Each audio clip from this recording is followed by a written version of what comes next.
So we can't keep talking about guys. This guy is a smart guy. To be the best, you must take risks. You must take chances. And if it takes going up in weight or going down in weight, that's the sport of boxing. That's how boxing works. You see, Ryan Garcia has a fight coming up with Rolly Romero. Let me call Rolly. Let me call Rolly up. May 2nd. Of course, you guys know about that. Turkey Al-Ashiki is hosting one of the biggest fight cards of this year, and it will have 3 of the youngest superstars in the boxing league to this day. Not to mention, we got some other names on there that could possibly make a name for themselves. You guys need to know who Ramirez and Barboza. You guys need to know who all of these guys is, and I feel like this card is a great way to show who these guys are in the sport of boxing. Same thing that could possibly go for Tank Davis, but that's a whole nother story. Ryan Garcia has the opportunity to showcase why he deserves to be in the pound-for-pound rankings when it comes to this new generation of boxing. Not to mention Rolly Romero, he's a good guy. He can say some goofy shit, but let's just be honest. Without none of these personalities and none of the creativity that they have been putting out there, we wouldn't even have news to report on without these guys. So, I just want to say congratulations to all of these fighters, from the male fighters down to the female. You guys are doing a tremendous job on trying to keep it going. We know that the inside of the business of boxing could mess things up, and just like Ryan Garcia, he has an opportunity to show why he deserved to be back. Ryan Garcia has done a lot of damage to his career. If you guys don't know, Ryan Garcia is coming off a suspension that he had when he went up against Devin Haney 2024, a day that no one will ever forget, man. And it did a lot of damage to Ryan Garcia's reputation from the backlash or news dropping that he was possibly taking steroids opposed to the fight that happened that day. And Ryan Garcia has just been going through a lot of rough patches, you know what I mean? A lot of people was already trying to describe him more of a YouTube boxer, more of a social media boxer, but Ryan Garcia has been around in the boxing game for a minute, y'all. And I don't feel like people get that man that credit that he necessarily deserved. Yeah, he went up against Tank Davis, which was one of the biggest names on his resume, and he quit. To be honest, let's just be honest, y'all. He quit. Now, a spade is a spade. Possibly it was an injury towards that fight. It was a lot of stuff going on. We'll never know the true stories, but once Ryan Garcia got in the ring with a lot of these other guys, he looks like a totally different person.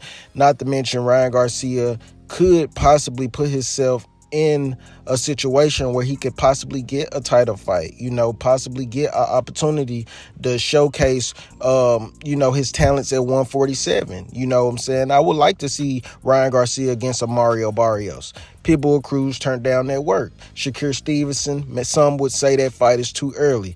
Devin Haney, we seen what happened with that. Ryan Garcia versus Keyshawn Davis is a great fight. All of those names are great, but all of those names are at different weight classes, and that's what's gonna be the downfall of a lot of boxers. A lot of boxers are trying to make it uncomfortable for other boxers simply so they can have either the edge up or they can have some type of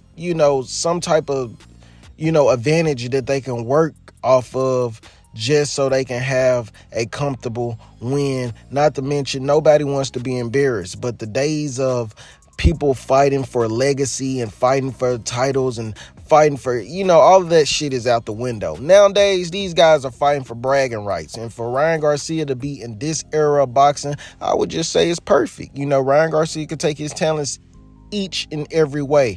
Now, until he gets up under that contract with with Oscar De La Hoya at Golden Boy, we can continue to see Ryan Garcia take some of these pretty hard fights. A lot of people thought Oscar Duarte was a shoe-in, like he was slept on. Like that guy had crack. You know what I'm saying? If you really paid attention to that fight, that man had crack. You know what I mean? And to see what's going on with Ryan and to see how he's pushing now, it just gives me hope for a lot of the other boxers. You know what I mean? We could talk about these other boxers all day, but Ryan Garcia, he kind of needs this attention, man. He's hosting the card, for Turkey Al-Ashiki and DAZN and I don't know if it's Matchroom or, you know, I don't really care about all that. I'm one of those people that care about the actual fight. You know what I'm saying? We pay for it when we get there. I do what I do, and I'm doing it. I had to make this video on Ryan Garcia just to give y'all a little inside scoop on how I feel about that. I feel like he has the opportunity to be one of the best in this industry. You know what I mean? You know, going from social media influencing, modeling, you know, he has a lot of different avenues he can go in. He don't necessarily have to box. He ain't got to be messing his face up for this shit. You know what I'm saying? He could take his actions elsewhere. You know, I wouldn't mind seeing this Rolly Romero.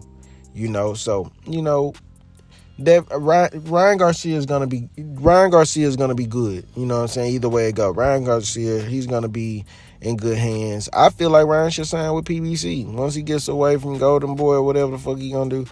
I feel like he should go over there to Al Heyman. You know what I'm saying? Because Al Heyman will be able to push him when it comes to that boxing shit. He already got the face card. You know what I'm saying? Go to Al Heyman, right? Get with Al Heyman and promote yourself when you, cause see, you got to look at it from a business standpoint.